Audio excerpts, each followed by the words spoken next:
I'm Unisa. I am the president for the MSU March of Dimes chapter. Our chapter at MSU is only 4 or 5 years old actually right now. And it was originally started by Monica Johnson, who many council members know. She was amazing, and she basically put together a team of 5 people, and they just said, we need to start something at MSU. Kids need to know about this, students need to know about this. And after having 1 year kind of startup activities and trying to kind of just like lure whoever they put into the organization, it really, really took off. And the second full year that MSU was a chapter, MSU had a chapter of March of Dimes, membership really started to boom. At our first fall meeting that I was on the e-board for, we had like a whole classroom full of people and people standing in the back, and we were just kind of flabbergasted that so many people wanted to get involved. And we've tried to just keep it growing since then, and it's been a really incredible opportunity. I started on the e-board as a secretary, and then vice president under Monica, who was kind of spearheading the whole crusade at MSU. And now I've become the president, and so as a way to maybe network and share ideas, I just wanted to go over a couple of the things that we're doing in our MSU chapter. So one of the things that we did in the fall was we had a 5K at Uncle John's Cider Mill. So the idea behind that was to give kids an opportunity to be able to walk and do a 5K that wasn't necessarily March for Babies in Lansing. That's a really amazing opportunity, and we'd love to go to March for Babies in Lansing, but we wanted something similar to you guys that the students could be more involved with, that might be a little more appealing to them, or just kind of something different. So we did that, and it was really successful. We dragged a bunch of people out to Uncle John's, which was an amazing place to have a 5K.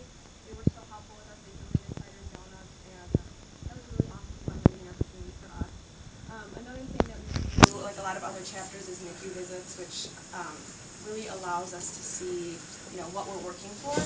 And as a campus chapter, because a lot of times we're trying to cater to the college students, and it's hard for us to ask students to be fundraising these large sums of money because a lot of us are just poor college students. So we want to find a way, and something we really try to focus on at MSU is finding a way to be involved in community service that's more hands-on and not necessarily fundraising based. So we work a lot with the NICU, the regional NICU at Sparrow Hospital in Lansing, and they've allowed us a lot of opportunities to get involved with them. And one of our favorite projects are NICU graduation baskets, we call them. So the first step is kind of fundraising as much money as we can. We ask personal donors, we ask student hall governments, anybody that we possibly can.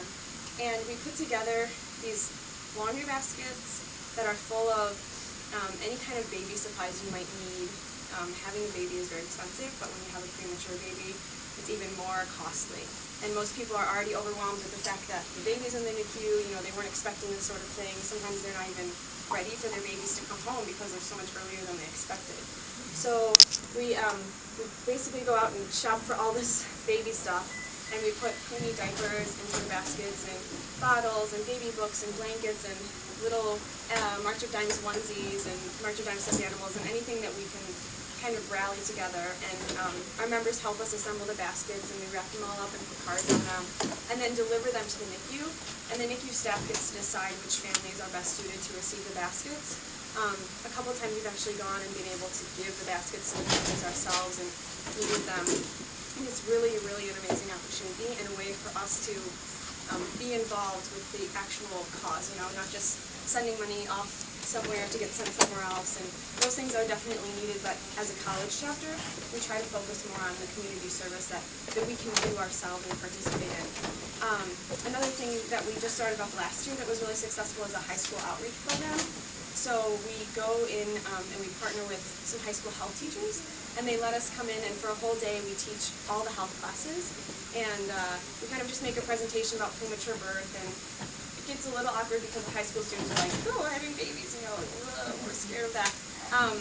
But we just try to emphasize that it's never too early to start readying yourself for the possibility of having a baby that has birth defects or who is born too soon. So we try to emphasize what you can do as a young adult to try to prevent these kind of things, and to just make them aware, because as it was said earlier, it's really hard to, I guess, be as aware as you could if you haven't been directly affected by the situation. So we do a lot of fundraising to Nurture Babies, obviously, but those are just a couple of the things. And our whole table, our MSU table is back there, so if you have any questions, we brought a lot of e-board members and then some general members as well. So thank you guys for having us. Alex just wanted to say a couple